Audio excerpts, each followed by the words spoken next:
हाँ जी, वैट्स हब ऑफिशियल यूट्यूब चैनल पर आप सभी का स्वागत है। सभी को नमस्कार, जय श्री राम। हमने अभी तक वेटनरी मेडिसिन का जो हमारा सिलेबस है वीएलडी का, उसके 2 पार्ट किए हैं।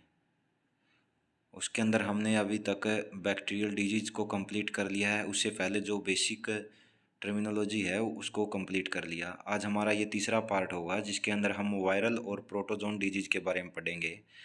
और एक क्लास और जो लगभग 1 घंटे की होगी, उसके अंदर हम कंप्लीट मेडिसिन को कर लेंगे। मतलब कि कहने का मतलब ये होगा कि टोटल 4 क्लासेज के अंदर हम वेटनरी मेडिसिन को कंप्लीट कर लेंगे। और अगर एग्ज़ाम वीएलडीए की दृष्टि से आया, वीएलडीए के हिसाब से आया, जितना वीएलडीए के अंदर पढ़ाया जाता है, तो मोस्टली जो क्वेश्चन होंगे इन्हीं 4 क्लासेज से बन जाएंगे। अगर हायर लेवल का आता है तो वो क्वेश्चन सभी के लिए बराबर ही होगा। कहने का मतलब ये हुआ कि आप लोगों को जो पॉइंट इसके इन 4 वीडियो के अंदर करवाए जाएंगे वेटनरी मेडिसिन के, उनको आपको एक पॉइंट को भी मिस नहीं करना है। मतलब सभी पॉइंट को नोट डाउन करना है और सभी को पॉइंट्स को याद करना है। हमने बैक्टीरियल डिजीज के बारे में पढ़ा था कल, तो आज हम पढ़ेंगे पहले प्रोटोजोन डिजीज के बारे में। और प्रोटोजोन डिजीज से मैं बता दूं आपको, एक क्वेश्चन बिल्कुल बनेगा। एक क्वेश्चन प्रोटोजोन डिजीज से बिल्कुल बनेगा। सबसे पहले हम पढ़ते हैं थिलेरिया के बारे में। थिलेरिया के बारे में पढ़ेंगे तो थिलेरिया क्या है? एक प्रोटोजोन डिजीज है। थिलेरिया क्या है? प्रोटोजोन डिजीज है। हमने देखा है कि थिलेरिया जो यह एक प्रोटोजोन डिजीज है, इस डिजीज के अंदर आपने प्रीस्कैपुलर लिम्फ नोड के अंदर स्वेलिंग जरूर देखी होगी। आपके फील्ड के अंदर ऐसा केस जरूर आया होगा जिसके अंदर आपने प्रीस्कैपुलर लिम्फ नोड के अंदर स्वेलिंग जरूर देखी होगी। क्रॉस ब्रीड के अंदर ज़्यादातर ये रोग होता है, जिसके क्रॉस ब्रीड के अंदर और एक्जोटिक ब्रीड के अंदर, जिसमें जो प्रीस्कैपुलर लिम्फ नोड है उसके अंदर स्वेलिंग आ जाती है। तो थिलोरियोसिस को हम किस किस नाम से जानते हैं? थिलोरियोसिस को हम जानते हैं ईस्ट कोस्ट फीवर के नाम से, या फिर जनवरी फीवर के नाम से, या फिर कॉरिडोर डिजीज के नाम से, या फिर तीसरा इसका नाम है रोडेशियन टिक्स फीवर। क्या है? Rhodesian tick fever. अब देखिए, इसका नाम को याद करने के लिए कैसे याद करेंगे हम। मान लीजिए जनवरी के महीने में आपने थैला उठाया। थिलेरिया को हम थैला पढ़ रहे हैं। जनवरी के महीने में आपने थैला उठाया और हाथ में क्या ली? रोड ली। हाथ में क्या ली? रोड ली। इसका मतलब आप कहीं बाहर जा रहे हैं, तो जनवरी में आपने थैला उठाया, हाथ में रोड ली और ईस्ट कॉरिडोर्स के अंदर से आपने एंट्री कर ली। मतलब कॉरिडोर से होते हुए ईस्ट साइड के अंदर आपने एंट्री कर ली। इस तरीके से आप याद कर सकते हैं थोड़ा। हाँ, कैसे? कि जनवरी के महीने में आपने थैला उठाया, थैला से थिलोरियोसिस। जनवरी के महीने में थैला उठाया, हाथ में क्या ली? रोड ली और कॉरिडोर से होते हुए ईस्ट साइड के अंदर प्रवेश कर लिया। मान लीजिए इंडिया की ईस्ट साइड में कॉरिडोर से होते हुए प्रवेश कर लिया। तो ये चार पांच नाम है इसके, आपको याद हो जाएंगे। जनवरी महीने में मतलब जनवरी फीवर कहते हैं। हाथ में रोड, रोड को मतलब रोडेशियन। फिर क्या किया था? कॉरिडोर से होते हुए हमने क्या कर लिया? ईस्ट साइड के अंदर प्रवेश कर लिया। ईस्ट कोस्ट फीवर भी कहते हैं। होता किससे है ये होता है हाइलोमा टिक्स की वजह से। किसकी वजह से होता है ये? हाइलोमा टिक्स की वजह से यह बीमारी होती है। और किसके अंदर होगी? गाय, भैंस, भेड़, बकरी। लेकिन कहने का भाव क्रॉस ब्रीड के अंदर सबसे ज़्यादा आती है। क्रॉस ब्रीड के अंदर क्या होती है? सबसे ज़्यादा होती है। और अगर पशुओं की एज के हिसाब से बात करें तो यह किसके अंदर होगी? स्मॉल एनिमल्स है उसके अंदर सबसे ज़्यादा होती है। छोटे जो बछड़े हैं उनके अंदर सबसे ज़्यादा होगी। क्रॉस ब्रीड के अंदर सबसे ज़्यादा होती है। तो प्रोटोजोआ का नाम भी याद रखना पड़ेगा।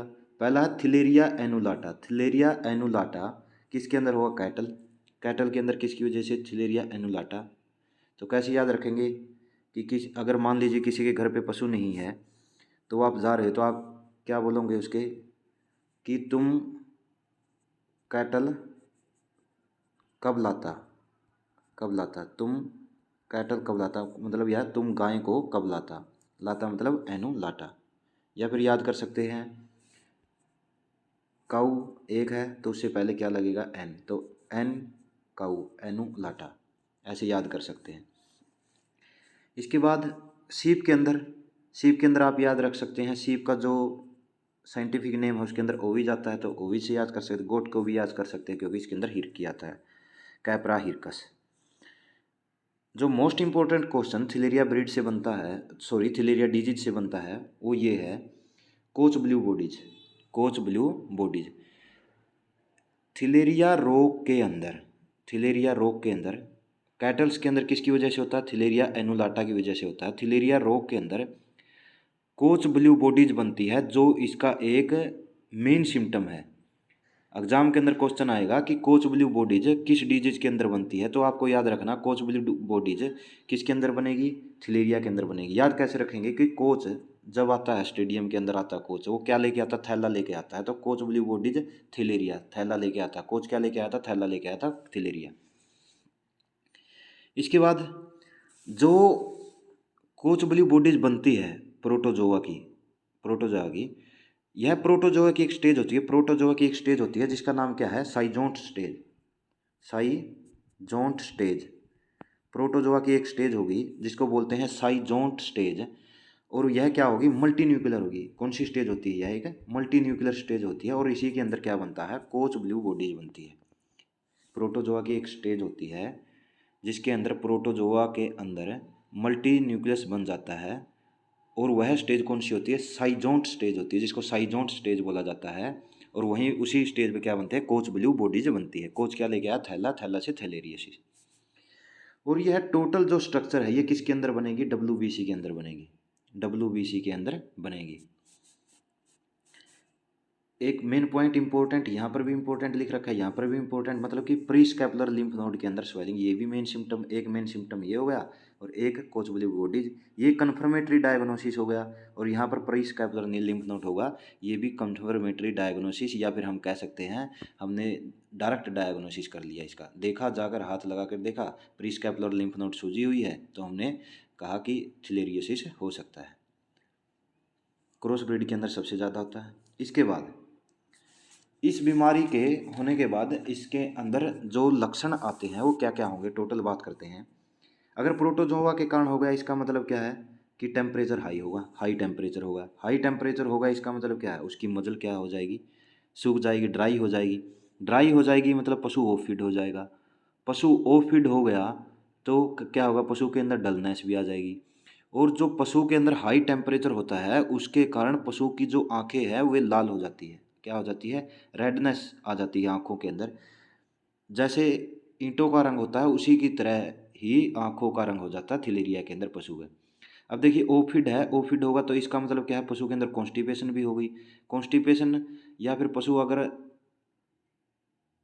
मल त्याग भी करता है तो उसका जो फिकल मटेरियल है वो कैसा होगा? ड्राई होगा। कैसा होगा? ड्राई होगा। और उसके साथ हो सकता है कि ब्लड भी आ जाए। तो अगर मान लीजिए फिकल मटेरियल के साथ, हार्ड फिकल मटेरियल के साथ, ड्राई फिकल मटेरियल के साथ ब्लड भी आ रहा है, तो उस कंडीशन को क्या बोलते हैं? मिलेना बोलते हैं। ये भी याद रखना। अगर डायरिया के साथ ब्लड आ रहा है तो उसको बोलते हैं डिसेंट्री।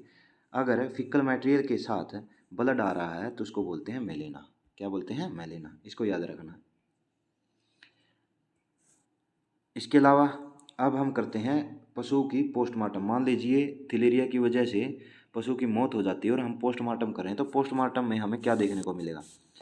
छोटे पशुओं के अंदर हमें देखने को मिलेंगे कि जो उसका जो एबोमेजम है पशु का, उसके अंदर जो दूध के फ्लेक्स देखने को मिलेंगे, मतलब दूध के छेछड़े देखने को मिलेंगे छोटे पशुओं के अंदर। लेकिन अगर वो पशु अडल्ट है तो उसमें हमें क्या देखने को मिलेगा? पंच्ड आउट अल्सर देखने को मिलेंगे। कौन से पार्ट के अंदर? एबोमेजम के अंदर। एबोमेजम को क्या बोलते हैं? ट्रू स्टोमक भी बोलते हैं। लेकिन पोल्ट्री के केस में ट्रू स्टोमक किसको बोला जाता है? प्रोवेंट्रिकुलस को बोला जाता है। और उसके अंदर मस्कुलर जो स्टोमक बोला जाता है उसको गिजार्ड को बोला जाता है। गिजार्ड को बोला जाता है। एबोमेजम को ग्लैंडुलर स्टोमक या फिर ट्रू स्टोमक बोला जाता है। ये देखने को मिल गया। तो ट्रीटमेंट क्या करेंगे? ट्रीटमेंट इसकी जो ड्रग ऑफ चॉइस है वो है बुपारुआ क्विनोन। बुपारुआ बुपारुआ साल्ट है, वो इसकी ड्रग ऑफ चॉइस है। बुपारुआ साल्ट है। डोज रेट क्या होगी? 2.5 mg पर किलोग्राम बॉडी वेट। वैक्सीन कौन सी होती है? रक्षा वैक टी। टी से थिलेरिया 2 ml सबकट लगती है। 2 ml सबकट लगती है। अब देखिए इसके अंदर जो मेन पॉइंट है वे कौन सी है? किससे होता है? थिलेरिया एनुलाटा से। क्या बोला जाता है, ईस्ट कोस्ट फीवर भी बोला जाता है। क्या किया था, थैले को लेकर, रोड को लेकर ईस्ट को कॉरिडोर से होते हुए ईस्ट में प्रवेश कर लिया था उसने। तो थैला कौन लेके आ रहा था, कोच भी लेके आ रहा था। कोच ब्लू बॉडीज बनती है, तो ये मेन पॉइंट है। प्री स्कैपुलर लिम्फ नोड की स्वेलिंग, दूसरा ये मेन पॉइंट है। पोस्टमार्टम करने के बाद अडल्ट के अंदर पंच्ड आउट अल्सर इन एबोमेजम, और छोटे बच्चों के अंदर, छोटे काफ के अंदर क्या देखने को मिलेगा, फ्लेक्स ऑफ मिल्क, दूध के छेछड़े देखने को मिलेंगे। ड्रग ऑफ चॉइस क्या है, बुपारुआ। क्या है, बुपारुआ। नेक्स्ट जो प्रोटोजोन डिजीज है वो है बबेसियोसिस। क्या है, बबेसियोसिस। बबेसियोसिस को कैसे याद करेंगे, बी से बबेसियोसिस और बी से बिलीरी फीवर, ये हॉर्सिज के अंदर बोला जाता है। बिलीरी फीवर है, ये हॉर्सिज के अंदर बोला जाता है।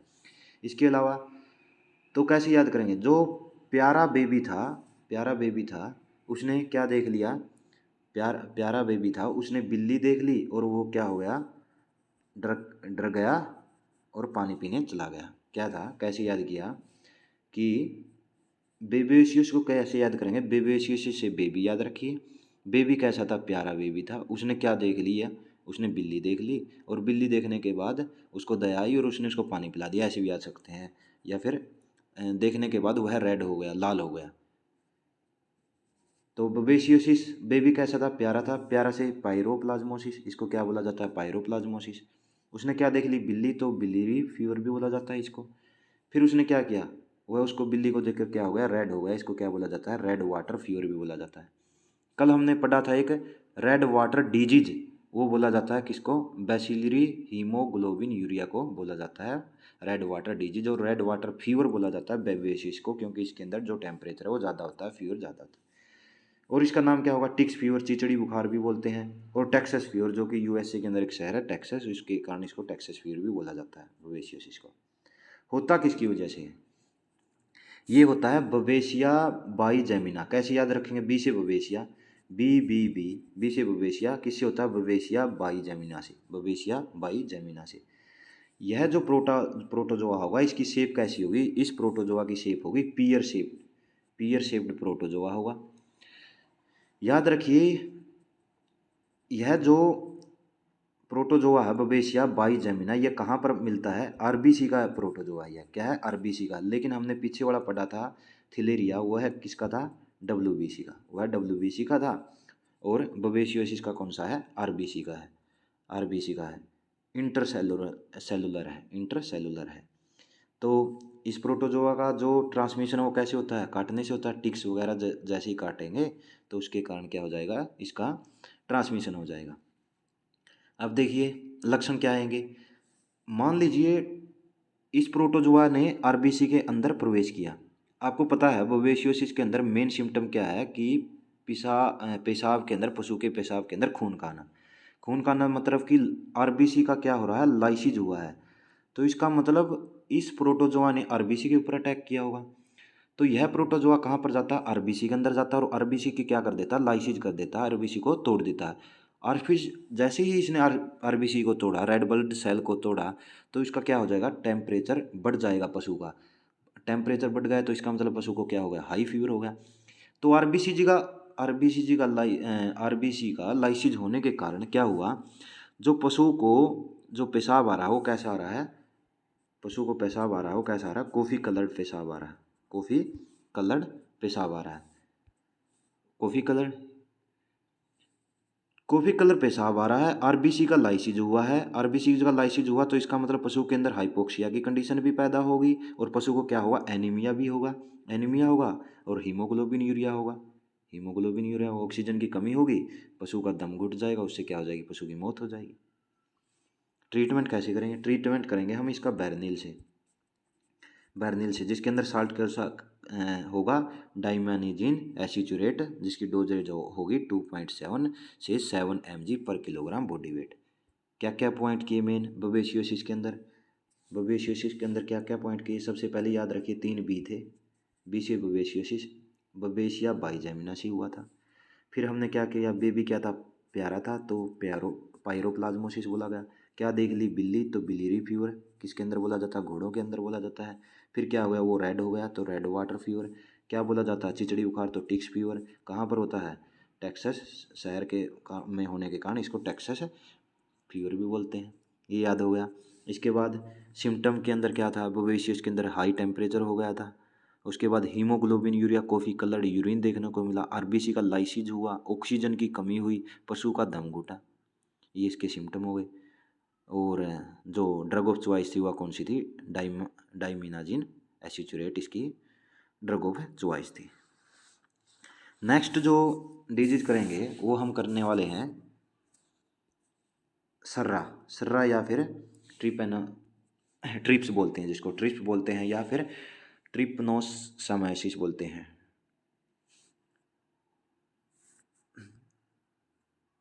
ट्रिपैनोसोमाइसिस बोलते हैं, ट्रिपैनोसोमा। अब देखिए इसको और क्या बोला जाता है, ट्रिपैनोसोमा बोला जाता है, सर्रा बोला जाता है, टिबरसा डिजीज हमने कल भी पढ़ा था। टिबरसा, टी से टिबरसा और टी से थ्री, मतलब कि यह 3 साल तक कैमल के अंदर रहता है, क्रोनिक इसका पीरियड होगा कैमल के केस में। और क्रोनिक होने के कारण इसको 3 साल तक रहने के कारण इसको उसके अंदर क्या बोला जाता है, कैमल के अंदर टिबरसा बोला जाता है। क्या बोला जाता है, टिबरसा बोला जाता है। होता किसकी वजह से, यह होता है ट्रिपैनोसोमा इवेंसी की वजह से, ट्रिपैनोसोमा इवेंसी की वजह से। इंडिया के अंदर इसकी क्या की गई थी, सबसे पहले खोजा गया था, किसने खोजा था इसको, इसको खोजा था ग्रिफिथ इवेंस ने, जो कि ब्रिटेन के एक साइंटिस्ट थे, ब्रिटेन के एक साइंटिस्ट थे। अब देखिए हमने पढ़ा था जो बवेशियोसिस है, बेबी बवेशियोसिस था, वो प्रोटोजोआ किसके अंदर मिलता था, आरबीसी के अंदर। उसका जो शेप थी उसकी, वो किसकी शेप की थी, पियर शेप की थी। लेकिन जो ट्रिपैनोसोमा का परजीवी है, प्रोटोजोआ है, वह कहाँ पर मिलेगा, बाहर भी मिल सकता है और अंदर भी मिल सकता है। कहाँ पर मिल सकता है, बाहर भी मिल सकता है और अंदर भी मिल सकता है। और जो ट्रिपैनोसोमा इवेंसी प्रोटोजोआ है उसका साइज किससे बड़ा होगा, आरबीसी से बड़ा होगा। या फिर हम कह सकते हैं कि इसकी जो शेप होगी वो कैसे होगी, पत्ते की तरह होगी, लीफ की तरह होगी, पत्ते की तरह होगी, लीफ की तरह होगी। पशुओं के अंदर किसके अंदर, गाय, भैंस, ऊँट, इनके अंदर होता है ट्रिपैनोसोमा इवेंसी। इसके लिए कारक कौन है, ट्रांसमिशन कौन करता है इस डिजीज का, इसका ट्रांसमिशन करता है टेबेनस फ्लाइज। टेबेनस फ्लाइज काटती है, काटने के बाद यह प्रोटोजोआ कहाँ पर चला जाता है, ब्लड के अंदर चला जाता है। टी से ट्रिपैनोसोमा, टी से टेबेनस, ठीक है जी, टेबेनस फ्लाइज से होगा। अब देखिए आपको पता है कि अगर किसी पशु को सर्रा रोग हो जाता है, वो क्या करता है, सर नीचे की तरफ रखता है या फिर चारों तरफ, नेचर फ्यूरियस भी हो सकती है, जहाँ पर बंधा हुआ है उसके चारों तरफ चक्कर लगाएगा, सर को दीवार से टकराएगा, ऐसे। इसका मतलब क्या है कि उस पशु को मेनिंजाइटिस हो रही है, इन्फ्लेमेशन हो रही है, और पशु के अंदर लगातार कमजोरी आ रही है, कमजोरी आ रही है। तो इसके मतलब क्या है, उसका जो कार्बोहाइड्रेट लेवल है पशु का डाउन हो रहा है डाउन हो रहा है। अब देखिए जैसे ही यह प्रोटोजोआ ब्लड के अंदर प्रवेश किया तो यह क्या करना शुरू कर देता है, पशु का जो ग्लूकोज लेवल है उसको ख़त्म करना शुरू कर देता है। मतलब कि जो पशु की ग्लूकोज है उसका यूज ये खुद करने लग जाएगा प्रोटोजोआ। तो कैसी कंडीशन पैदा हो जाएगी फिर, हाइपोग्लाइसीमा। हाइपो का मतलब कम, ग्लाइसीमा का मतलब ग्लूकोज, जो पशु के शरीर के अंदर से ग्लूकोज कम हो जाएगी। ऐसे ही कैमल के अंदर यह 3 सालों तक रहता है, यह प्रोटोजोआ 3 सालों तक रहता है। तो इसका मतलब क्या, लगातार उस कैमल की ग्लूकोज को यूज कर रहा है। तो ग्लूकोज की पूर्ति के लिए, ग्लूकोज का जो लेवल है उसको मेंटेन रखने के लिए कैमल क्या करता है, फैट का यूटिलाइज करने लग जाता है अपनी ग्लूकोज की पूर्ति के लिए। ग्लूकोज, शरीर को उसके ग्लूकोज चाहिए तो उसके लिए वो क्या करने लग जाएगा, जो उसका हम बोलते हैं जिसको देसी भाषा में कुकबड़ बोलते हैं, हम्प है, उसके अंदर से फैट का यूटिलाइजेशन करना शुरू कर देता है। तो इससे क्या होगा, लगातार 3 साल तक ये बीमारी चलती है उसके अंदर। तो उस कैमल का वो जो हम्प है उसका साइज डिक्रीज होने लग जाएगा और अंत में वह क्या हो जाएगा, ख़त्म हो जाएगा, गायब हो जाएगा। क्यों, क्योंकि यह क्या करता है, उस हम्प के अंदर से फैट का ऑक्सीडाइजेशन करता है। इसको क्यों, पशु को तो ग्लूकोज चाहिए। अब देखिए टेबेनस मक्खी ने जैसे ही पशु को काटा वह प्रोटोजोआ ब्लड के अंदर गया तो उस कंडीशन को क्या बोलते हैं, उसको बोलते हैं पैरासाइटीमिया। मतलब पैरासाइट की वजह से हुआ और पशु के अंदर ब्लड के अंदर चला गया तो ब्लड का लेवल भी डाउन होगा और एनीमिया की कंडीशन आएगी। तो पैरासाइटीमिया, एनीमिया और पैरासाइट एनीमिया। अब देखिए जैसे ही यह प्रोटोजोआ ब्रेन के अंदर प्रवेश किया तो ब्रेन की ग्लूकोज को भी खत्म करेगा, तो इससे क्या आ जाएगा, नर्वस सिम्टम्स आने लग जाएंगे, नर्वस सिम्टम आने लग जाएंगे। इसका मतलब क्या, ब्रेन के अंदर भी ग्लूकोज को खत्म कर रहा है, ब्रेन के अंदर भी ग्लूकोज को खत्म कर रहा है। ठीक है जी। अब देखिए सिम्टम की बात कर लेते हैं। इसकी दो फॉर्म होगी, एक एक्यूट एक क्रोनिक। एक्यूट के अंदर क्या होगा, एक्यूट के अंदर होगा फ्रीक्वेंट यूरिनेशन करेगा, रेड आइज हो जाएगी, ब्लाइंडनेस हो जाएगा, टेम्परेचर ज़्यादा हो जाएगा पशु का। लेकिन क्रोनिक के अंदर क्या होगा, क्रोनिक के अंदर याद रखिए ऊँट के अंदर उसका जो हम्प है वो गायब हो जाता है फैट के ऑक्सीडेशन के कारण। तो देखिए आरबीसी के ऊपर अटैक कर रहा है या फिर खून के अंदर पैरासाइट जा रहा है, तो इसका मतलब पशु को एनीमिया भी हो जाएगी, डलनेस भी हो जाएगी, वीकनेस आ जाएगी, और पशु के जो नेक वाला रीजन है वहाँ पर स्वेलिंग भी हो सकती है। अब इसका ट्रीटमेंट की बात कर लेते हैं। ट्रीटमेंट कर जो ट्रिपैनोसोमाइवेंसी है प्रोटोजोआ, या फिर हम कहें सर्रा बीमारी है, उसकी जो ड्रग ऑफ चॉइस है वो क्या है, वह है कवीना पायरामाइन। क्या है, कवीना पायरामाइन, कवीना पायरामाइन। ठीक है जी। याद कैसे करेंगे, जैसे गलती लग भी जाए हमें एग्जाम के अंदर, हम सर्रा को याद रखेंगे, सर सर और कवीन, कवीन। अगर आपको इनमें से एक को चूज करना तो आप सर को करोगे या कवीन को करोगे, आप करोगे सर को, तो सर और कवीन, सर और कवीन याद रख सकते हो। सर्रा के अंदर कवीन, सर और कवीन, कवीना पायरामीन 4 mg पर किलोग्राम बॉडी वेट इसकी डोज रेट है। या फिर आइसोमेटामीडियम, आइसोमेटामीडियम, आइसोमेटामीडियम को हम दोनों केसेज के अंदर यूज करते हैं, प्रोफाइलेटिक के रूप में भी, क्यूरेटिव के रूप में, मतलब कि बचाव के लिए भी और इलाज करने के लिए भी अगर सर्रा हो जाए। नेक्स्ट हम करते हैं एनाप्लाज्मोसिस। एनाप्लाज्मोसिस किसके कारण होगा, एनाप्लाज्मोसिस होगा एनाप्लाज्मा मार्जिनल और एनाप्लाज्मा सेंट्रल के कारण। एनाप्लाज्मा सेंट्रल और एनाप्लाज्मा मार्जिनल, यह कहाँ पर मिलता है, आरबीसी के अंदर मिलता है। अब देखिए आरबीसी, प्रोटोजोआ आरबीसी के अंदर किस किस के अंदर मिला, एक बबेशियोसिस के अंदर मिला, बबेशियोसिस के एक मिला एनाप्लाज्मा के अंदर, एनाप्लाज्मोसिस के अंदर, या फिर क्या कहाँ पर मिला, थिलेरियोसिस के अंदर, थिलेरिया के अंदर। इसके अंदर क्या होगा, इसके अंदर क्या होगा, प्रोटोजोआ आरबीसी के अंदर जाएगा, आरबीसी को क्या करेगा, खत्म करेगा, पशु को एनीमिया हो जाएगा, पशु के अंदर ऑक्सीजन की कमी हो जाएगी, ऑक्सीजन की कमी हो गई तो इसका मतलब क्या है, रेस्पिरेटरी बढ़ जाएगी। लेकिन मेन सिम्टम आप याद रखोगे, आपने देखा है कि जितनी भी प्रोटोजोन डिजीज है उसके अंदर टेम्परेचर क्या हो गया था, पशु का हाई हो गया था। लेकिन एनाप्लाज्मोसिस के अंदर जो पशु का टेम्परेचर है, पशु को टेम्परेचर नहीं होता, पशु का टेम्परेचर क्या रहता है, नॉर्मल रहता है, पशु का टेम्परेचर नॉर्मल रहता है।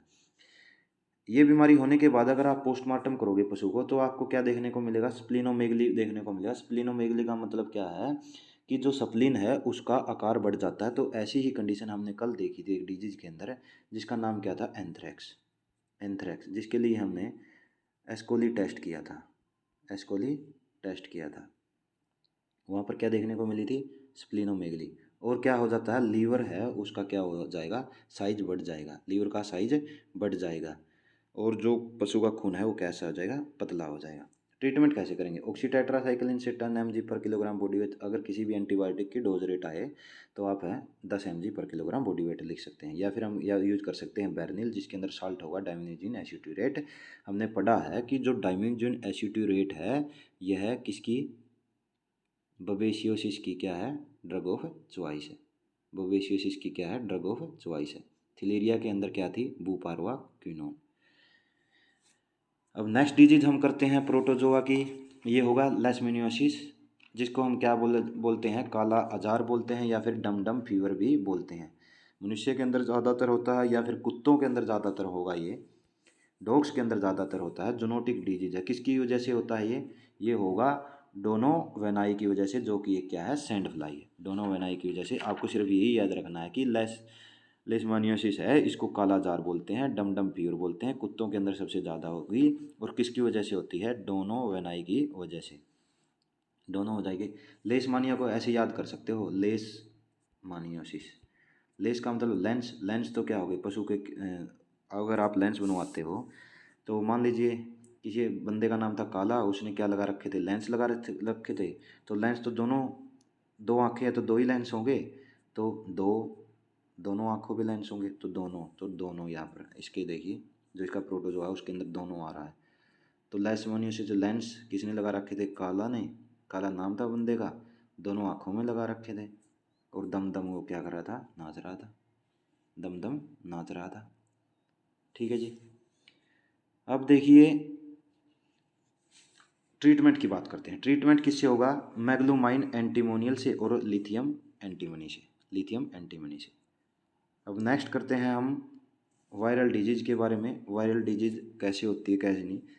बैक्टीरिया था उसकी खोज लीवन ने की थी, लेकिन वायरस है, वायरस की खोज किसने की थी, इवानोवस्की ने की थी। और सबसे पहला जो वायरस है वो खोजा गया था किसके अंदर, टोबाको मोजेल के अंदर खोजा गया था, टोबाको मोजेल के। और अगर हम एनिमल किंगडम की बात करें, सबसे बड़ा जो होगा वायरस होगा वो किस बीमारी के अंदर होता है, सबसे बड़ा होगा काउपॉक्स के अंदर, और सबसे छोटा होता है वो एफएमडी का होता है। सबसे छोटा वायरस किसका होता है, एफएमडी का वायरस होता है, एफएमडी का। और एफएमडी वाला किसने खोजा था, लोफर या फ्रांस, लोफर और फ्रांस ने खोजा था।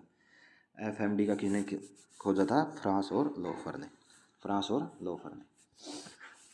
पढ़ लिया हमने वायरस के बारे में। किसने खोज की, इवानोवस्की ने। किसके अंदर, टोबैको मोजेक वायरस को खोजा था।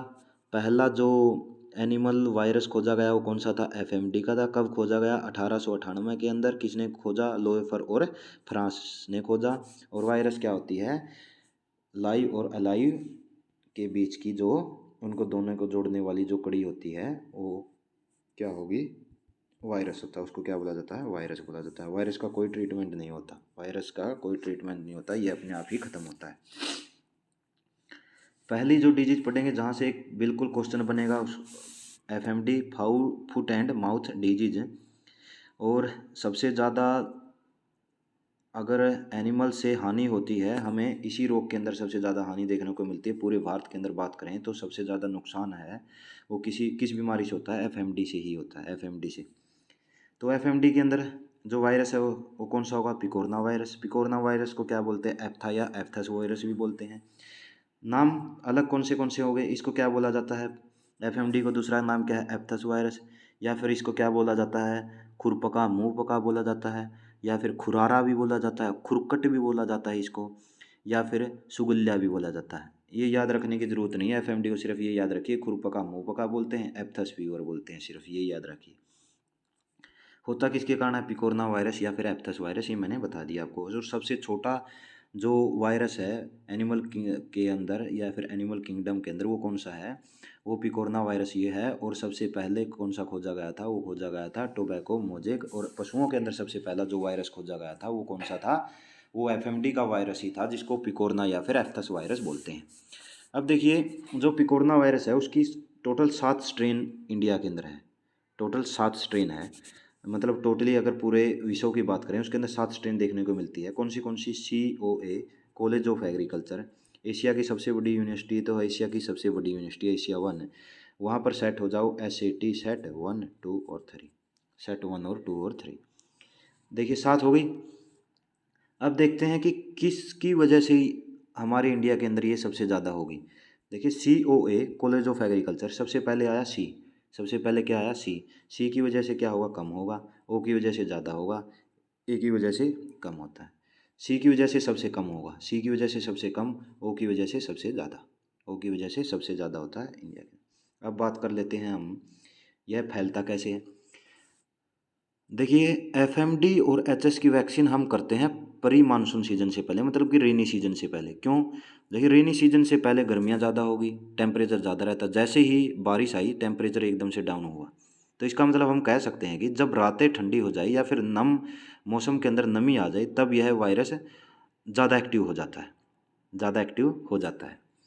दूसरा, किसी पशु को हो गया तो उसके बाद उसकी लार से संपर्क हो जाए, या फिर उसने पानी पिया है दूसरा पशु उसका पानी पी जाए, उसका जो चारा है दूसरा पशु खा जाए, उसके संपर्क से उनके अंदर भी हो सकता है।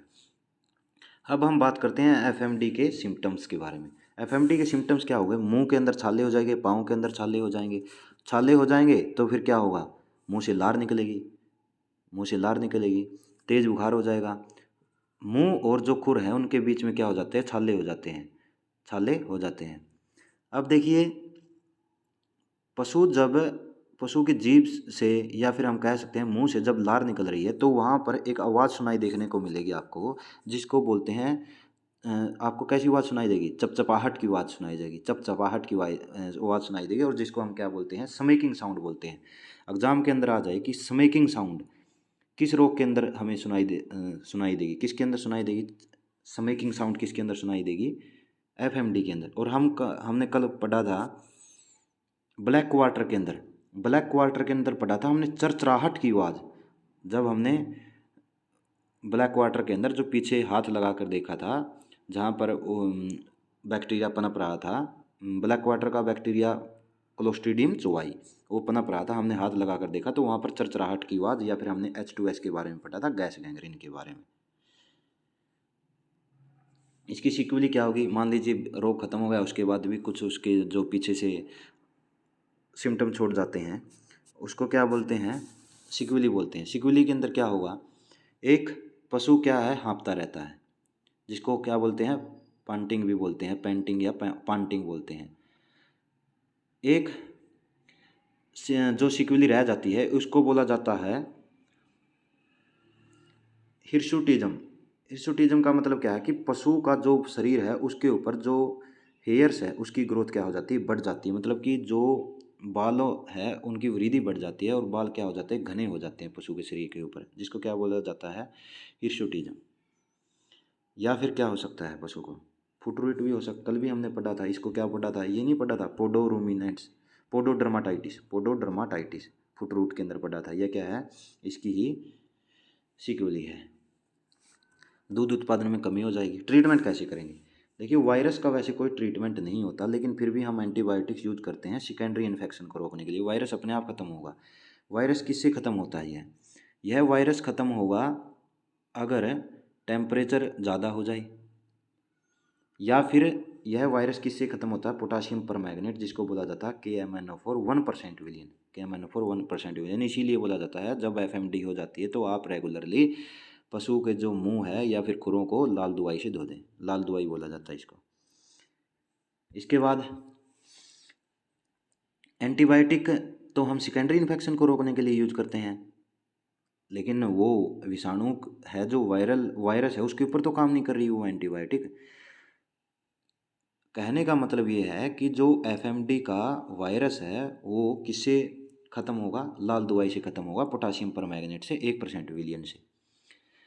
अगर मान लीजिए कोई पशु किसी पशु को FMD हो जाती है तो आप उस पशु की जो सलाइवा है उसको अपने किसी हेल्दी पशु को लगा दें, हेल्दी पशुओं को लगा दें। पहले यह वैक्सीन करने का एक पुराना तरीका था। पहले क्या करते थे? मान लीजिए किसी पशु को क्या होगी? FMD होगी, तो उस पशु की लार को दूसरे पशु को लगा देते थे, शरीर के ऊपर लगा देते थे। उसको बोला जाता था क्या बोला जाता था? एप्थाथाइजेशन। क्या बोला जाता था? एप्थाथाइजेशन, या फिर बोल सकते हैं एप्थाइजेशन। क्यों? हमने पढ़ा है कि जो FMD है वो किसके कारण होती है? एप्थस वायरस के कारण, एप्थस वायरस के कारण। तो हम उस सलाइवा को हेल्दी एनिमल्स के अंदर लगा रहे हैं तो उसको बोल दिया हमने एप्थाइजेशन। एप्थाइजेशन वैक्सीन पहले ऐसे करते थे। अगर मान लीजिए आपके किसी गौशाला है या फिर आपकी डेयरी है तो वहाँ पर आप क्या करोगे? वहाँ पर आप 1 से 2% फॉर्मलिन या फिर आप 4% सोडियम कार्बोनेट से क्या कर लेंगे? डिसइंफेक्शन कर लेंगे। कैसे कर लेंगे? 1 से 2% क्या ले लेंगे आप? 1 से 2% क्या ले लेंगे? फॉर्मलिन, और 4% या 5% क्या ले लेंगे? सोडियम कार्बोनेट ले लेंगे, सोडियम कार्बोनेट ले लेंगे। अब देखिए वैक्सीन आती है इसकी 4 मंथ की एज के बाद लगती है, सितंबर अक्टूबर में लगती है, फिर मार्च अप्रैल के अंदर लगती है।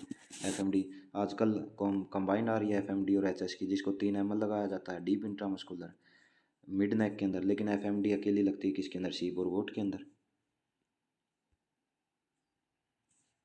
ये मोस्ट इंपॉर्टेंट पॉइंट है, यहाँ से बिल्कुल क्वेश्चन बनेगा। टिग्रोइड हार्ट, इसका मतलब क्या है? मान लीजिए आपके एग्जाम के अंदर क्वेश्चन आ जाए कि जो एफएमडी है, एफएमडी वायरस के कारण छोटे पशुओं की, आपने देखा होगा छोटे पशुओं के अंदर जो मोर्टेलिटी रेट है वो सबसे ज़्यादा होती है। बड़े पशु नहीं मरते हैं, ज़्यादातर छोटे पशु मरते हैं एफएमडी के कारण। तो ये क्यों होता है, ऐसा क्यों होगा? क्योंकि जो एफएमडी का वायरस है, पिकोरना वायरस या एप्थस वायरस है, वो क्या करेगा, जो स्मॉल एनिमल्स है उनके हार्ट के ऊपर अटैक करता है। किसके ऊपर करता है? हार्ट के अटैक करता है। हार्ट के, जो हार्ट की मायोकार्डियम वाल है, मायोकार्डियम वाल है, उसकी क्या कर देता है? यह नेक्रोसिस कर देता है। नेक्रोसिस का मतलब क्या है? वहाँ टिश्यू है उसको क्या कर देता है, वहाँ पर इन्फ्लेमेशन कर देता है, उनको ख़त्म करना शुरू कर दिया, मायोकार्डियम की नेक्रोसिस कर देता है। क्या? एप्थस वायरस। किसके अंदर? स्मॉल एनिमल्स के अंदर। तो वो हार्ट के ऊपर क्या देखने को मिलेगी फिर आपको? टाइगर है उसकी तरह की धारियाँ उसके ऊपर, हार्ट के ऊपर हो जाती है। उसी के कारण इसको क्या बोला जाता है? टाइग्रोइड हार्ट, हार्ट बोला जाता है। मतलब छोटे एनिमल्स थे उसके अंदर सबसे ज़्यादा होगा एप्थस वायरस। और एप्थस वायरस छोटे जो पशु है उसके जो हार्ट की मायोकार्डियम वाल है उसकी नेक्रोसिस कर देती है। फिर वहाँ पर टाइगर के शरीर के ऊपर जैसे धारियाँ होती है वैसी हो जाती है। पोस्टमार्टम से आप देखने को ये मिल जाएगा। उसको बोलते हैं टाइग्रोइड हार्ट। ऐसी कंडीशन देखने को मिलेगी। अगर टर्म आ जाए गैंग्रीन, गैंग्रीन क्या होता है? गैंग्रीन क्या होगा? जब टिश्यू की नेक्रोसिस हो जाती है, टिश्यू की नेक्रोसिस हो जाती है और उस टिश्यू के अंदर क्या मिले आपको? टिश्यू की नेक्रोसिस करने वाले बैक्टीरिया मिले। मतलब कि टिश्यू की नेक्रोसिस ही को क्या बोलते हैं? गैंग्रीन बोलते हैं। और गैंग्रीन होती है 3 प्रकार की, ड्राई, वेट और गैस। ड्राई के अंदर क्या होगा? मान लीजिए किसी, कोई पशु बैठा है, उसकी पूंछ के ऊपर किसी दूसरे पशु ने पाँव रख दिया तो वहाँ की ब्लड सप्लाई बंद हो गई, वहाँ की टिश्यू क्या होगी? उनकी नेक्रोसिस होनी शुरू हो गई। हमारी देसी भाषा में इसको पूंछ को बामणी लगना भी बोलते हैं। ये पता नहीं क्यों बोला जाता है मेरे को। ड्राई के अंदर एक्सट्रीमिटीज़ है, जैसे कान है, पूंछ है, नीचे पाँव है, वहाँ पर क्या हो जाएगी? ड्राई गैंग्रीन हो जाएगी। वेट या मोइस्ट के अंदर क्या होगा? ड्रंचिंग निमोनिया। ड्रंचिंग निमोनिया हमने कहा था अगर किसी पशु को आप दवा दवा दे रहे हो नाड़ के थ्रू, अगर आपने उसकी पशु की जीभ पकड़ ली तो वो ड्रग्स ईसोफेगस के अंदर जाने, ईसोफेगस में जानी चाहिए थी, लेकिन वो कहाँ चली जाती है? थोरेसिक कैविटी के अंदर चली जाती है। उसे क्या हो जाती है? Drenching pneumonia. और गैस गैंग्रीन हमने पढ़ी थी ब्लैक वाटर के केस में, H2S गैस बनी थी, उसको गैस गैंग्रीन बोला गया था। एक टर्म आगे पढ़ेंगे आप, इस्चीमिया,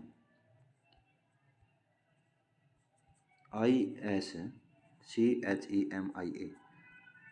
जब कोई भी टिश्यू है वहाँ ब्लड की सप्लाई रुक जाए तो उस कंडीशन को इस्चीमिया बोलते हैं। इसके बाद नेक्स्ट आता है हमारा रिंडरपेस्ट। क्या आता है? रिंडरपेस्ट। रिंडरपेस्ट, ये क्वेश्चन जो अभी VLDA का एग्ज़ाम हुआ था 2021 के अंदर, उसके अंदर आया था कि ऐसी कौन सी बीमारी है।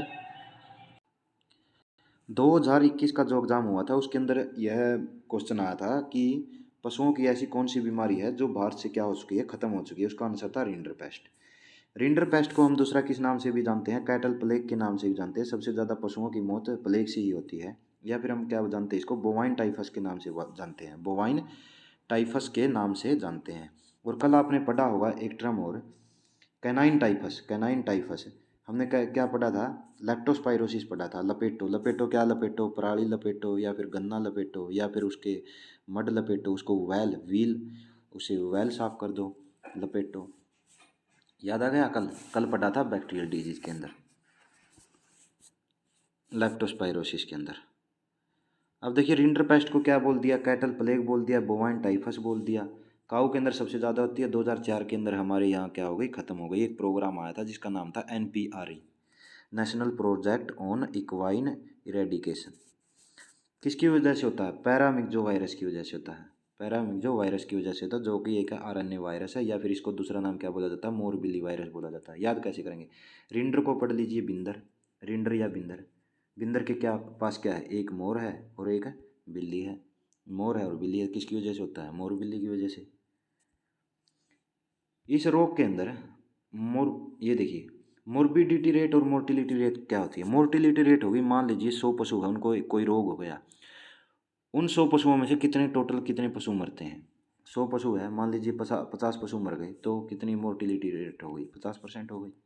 और मोर्बिडिटी का मतलब क्या है कि 100 आपके पास हेल्दी एनिमल्स थे, और उनके अंदर कितने पशुओं के अंदर वो क्या हो जाती है, बीमारी हो जाती है।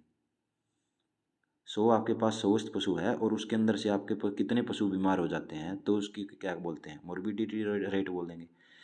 तो जो प्लेग है यह फैलती कैसे है, प्लेग है यह फैलती कैसे है, पशुओं के जो फीकल मटेरियल है, पशुओं के यूरिन से, या फिर उसके मीट से, वूल से, या फिर हेयर, या फिर स्किन, इन्हीं से फैल सकती है।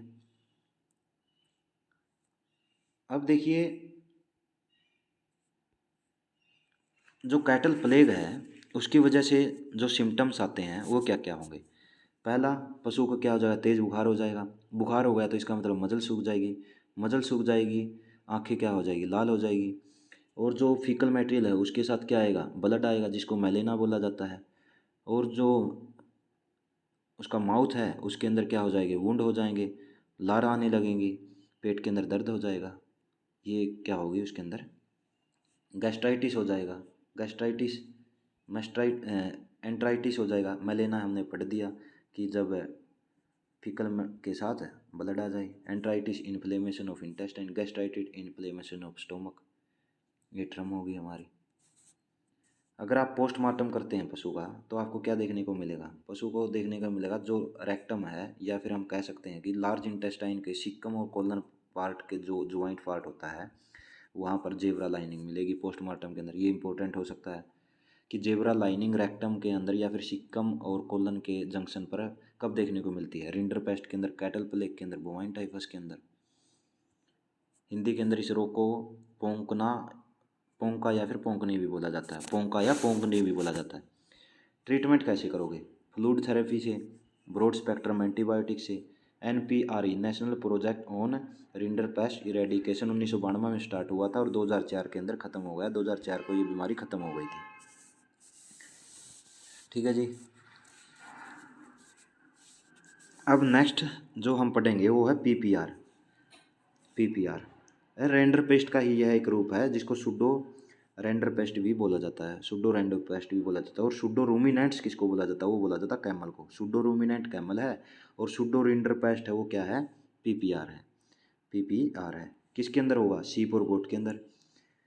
तो PPR है यह क्या है, सुडो रिंडर पेस्ट है। तो रिंडर को हमने पढ़ा था बिंदर से, बिंदर के पास क्या थी, मोर और बिल्ली थी, वही RNA वायरस पैरामिक्सो या फिर मोरबिली वायरस, मोरबिली वायरस। अब देखिए होता किसके अंदर है, सीप व गोट के अंदर। फैला कैसे, हमने बताया था जैसे स्किन के, फीकल मटेरियल के, वाटर के, या फिर पशु का चारा खाने से ऐसे फैलेगा। सिम्टम क्या होंगे इसके अंदर, सिम्टम्स होंगे PPR के अंदर, एक डाइजेस्टिव सिस्टम से रिलेटेड, एक रेस्पिरेटरी सिस्टम से रिलेटेड। डाइजेस्टिव सिस्टम से रिलेटेड क्या क्या होंगे, डाइजेस्टिव सिस्टम से रिलेटेड क्या क्या होंगे, जो माउथ है उसकी स्वेलिंग हो जाएगी, माउथ है उसकी स्वेलिंग हो जाएगी। और क्या हो सकता है, मुंह के अंदर क्या हो जाएंगे, छाले हो जाएंगे, मुंह के अंदर क्या हो जाएंगे, छाले हो जाएंगे। और वहाँ पर क्या हो जाएंगे, मसूड़े है वहाँ पर है वाइटिस एक लेयर, वाइटिस लेयर बन जाएगी। अगर मुंह के अंदर छाले बन रहे हैं इसका मतलब फिर बाद में मुंह से बदबू आने लग जाएगी। पशु को खूनी दस्त लग जाएंगे, दस्त लग रहे हैं इसका मतलब पशु को डिहाइड्रेशन भी है। तो ये क्या है, ये सिम्टम्स है पाचन तंत्र से रिलेटेड।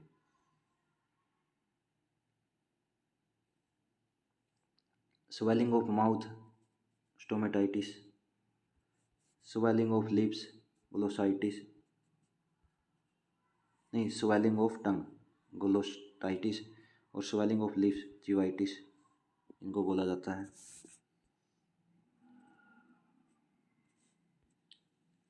जो अब हमने जो सिम्टम किए हैं PPR के डाइजेस्टिव सिस्टम से रिलेटेड, डाइजेस्टिव सिस्टम से रिलेटेड हमने पढ़ा कि पशु को दस्त लग जाते हैं, डिहाइड्रेशन हो जाता है, मुंह के अंदर छाले हो जाते हैं, मुंह के अंदर बदबू हो जाती है, या फिर सफ़ेद एक परत बन जाती है। अब हम पढ़ते हैं कि सिम्टम्स है जो रेस्पिरेटरी सिस्टम, जो सिम्टम्स है रेस्पिरेटरी सिस्टम के अंदर क्या देखने को मिलेंगे। निमोनिया हो जाएगा पशु को, नेजल डिस्चार्ज आएगा, और यह डिस्चार्ज धीरे धीरे कैसा हो जाएगा, डेंस हो जाएगा, गाढ़ा हो जाएगा, सांस लेने में दिक्कत हो जाएगी, पशु की दम घुटने से मौत हो जाएगी। इलाज कैसे करेंगे, ब्रॉड स्पेक्ट्रम एंटीबायोटिक से या फिर फ्लूइड थेरेपी से। अब देखेंगे इसकी वैक्सीन। वैक्सीन कब लगती है, 3 मंथ की एज के अंदर लगती है पहली बार PPR का टीका वैक्सीन आती है ये हॉस्पिटल के अंदर। लगती कब है, फरवरी और मार्च के अंदर। 3 अक्षर है, 1 2 3, इसका मतलब तीसरे महीने के अंदर लगेगी, मार्च। डोज रेट कितनी होगी, 1 ml सब कट, ये हो गई। अब आता है काउपॉक्स। काउपॉक्स का जो वायरस है वह है एनिमल्स के अंदर सबसे बड़ा वायरस है, सबसे छोटा कौन सा था, एप्थस वायरस। और जो काउपॉक्स का वायरस है वो क्या है, फिक्स्ड वायरस है, फिक्स है, मतलब यह अपने जो साइज है या फिर शेप है उसको चेंज नहीं करता। इसके मतलब क्या होगा, फिर इसकी वैक्सीन बनाना सबसे आसान था काउपॉक्स की। जोनोटिक है, बिल्कुल जोनोटिक है। इसके अंदर देखने को क्या मिलेगा, जो अडर है वहाँ पर जो छाले देखने वो कुछ निशान देखने को मिल जाएंगे, निशान देखने को मिल जाएंगे, दाने, सारे शरीर के ऊपर दाने दाने हो जाएंगे, चेचक के दाने होते हैं ना, उसी प्रकार जो टीट्स है या फिर अडर है वहाँ पर चेचक के दाने होते हैं, उसी प्रकार से छोटे छोटे दाने देखने को मिलेंगे, सारे शरीर के ऊपर दाने हो जाएंगे। इसके अलावा क्या हो जाएगा, जैसे ही उसका बछड़ा है या फिर बछड़ा दूध पीता है तो उसके मुंह के ऊपर चेचक के दाने हो जाएंगे। अगर ह्यूमन बींग्स उसका दूध को कंज्यूम करेंगे तो उनके छोटे छोटे दाने हो जाएंगे, क्योंकि ये जूनोटिक डिजीज है काउपॉक्स। ट्रीटमेंट क्या करेंगे, ग्लिसरीन, क्योंकि छाले हो गए या फिर वहाँ पर चेचक के दाने हैं तो वहाँ पर क्या ग्लिसरीन यूज करते हैं। काउपॉक्स वैक्सीन या शीपॉक्स वैक्सीन आती है जो जनवरी के अंदर 1 ml सबकट लगती है।